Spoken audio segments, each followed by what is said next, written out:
নমস্কার, আমি সোমা। গপ্পে কাব্যে সোমা চ্যানেলে আপনাদের সকলকে স্বাগত জানাই। আজ রইল পারমিতার সেদিন গল্পের শেষ পর্ব। রাজনীতি জীবনে মৃদুল ছিল অনুপমের ছায়াসঙ্গী। অনুপম তাকে নিজের ভাইয়ের মতো ভালোবাসত। অনুপম ভেবেই রেখেছিল মৃদুলকে সমস্ত দায়িত্ব দিয়ে সে পারমিতার সঙ্গে জীবন শুরু করবে। অবশেষে সেই দিনটা এসে গেল। সেদিন সকাল থেকেই অনুপম ভীষণ ব্যস্ত ছিল।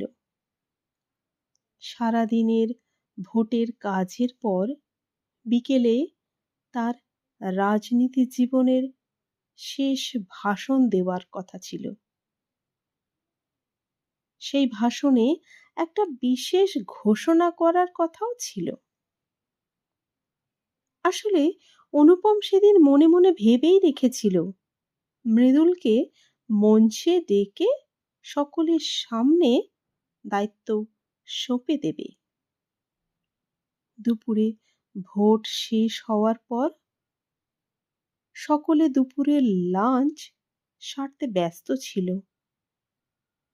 পারমিতা অনুপমকে খুঁজছিল, সকলকে জিজ্ঞাসা করছে, কিন্তু কেউ অনুপমের খোঁজ দিতে পারছে না। কেউ বলছে দেখো অফিসে আছে হয়তো, কেউ বলছে মনে হয় মৃদুলের সাথে খেতে বেরিয়েছে। হঠাৎ সকলের চিৎকার চেঁচামেচিতে পারমিতা মঞ্চের দিকে দৌড়ালো। গিয়ে দেখল অনুপমের দেহটা মঞ্চের পিছনে পড়ে আছে। তার সারা শরীর রক্তে ভেসে যাচ্ছে। পারমিতা কিছুক্ষণ তাকিয়ে রইল। কি হয়ে গেল? কি করে হয়ে গেল? কিছুই তার মাথায় ঢুকছে না। তারপর হাউ হাউ করে কান্নায় ভেঙে পড়ল। তাকে আর সামলানো যাচ্ছে না। ওদিকে অনুপমকে নিয়ে হাসপাতালে গেল সকলে। কিন্তু ততক্ষণে সব শেষ।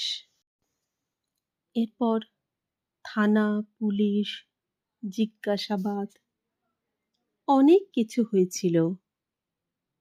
কিন্তু পারমিতা কিছুই জানতে পারেনি। কারণ তাকে হাসপাতালের বেডে শুয়ে থাকতে হয়েছিল টানা 6 মাস।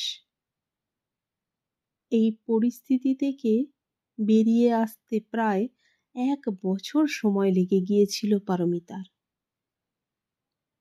পরে জানতে পেরেছিল অনুপমের ছায়াসঙ্গী মৃদুল এই কাজ করেছে। আসলে মৃদুল অনুপমের মনের কথা কোনোদিন জানতেই পারেনি। জানলে বোধহয় এসব কিছুই ঘটতো না। এরপর পারমিতা কলেজের পড়াশোনা শেষ করে কলকাতার পাড় চুকিয়ে শিলিগুড়ি চলে আসে বাবা মায়ের সাথে। এখানেই বাকি পড়াশোনাটা শেষ করে একটা স্কুলে চাকরি নেয়। বাবা মা অনেক চেষ্টা করেছে পারমিতাকে বিয়ে দেবার, কিন্তু সে অনুপমের স্মৃতি নিয়েই থাকতে চায়। প্রায় বছর 3 হলো পারমিতার বাবা মা গত হয়েছেন। একলা জীবনই এখন পারমিতার জীবন সঙ্গী। অবশ্য অনুপমের স্মৃতি তার জীবনের সঙ্গে এমনভাবে জড়িয়ে আছে যে সে নিজেকে একলা মনেই করতে পারে না। হয়তো নানা রঙে রাঙানো ভালোবাসার এই মুহূর্তগুলো, এইসব নিয়েই পারমিতার সারা জীবন কেটে যাবে।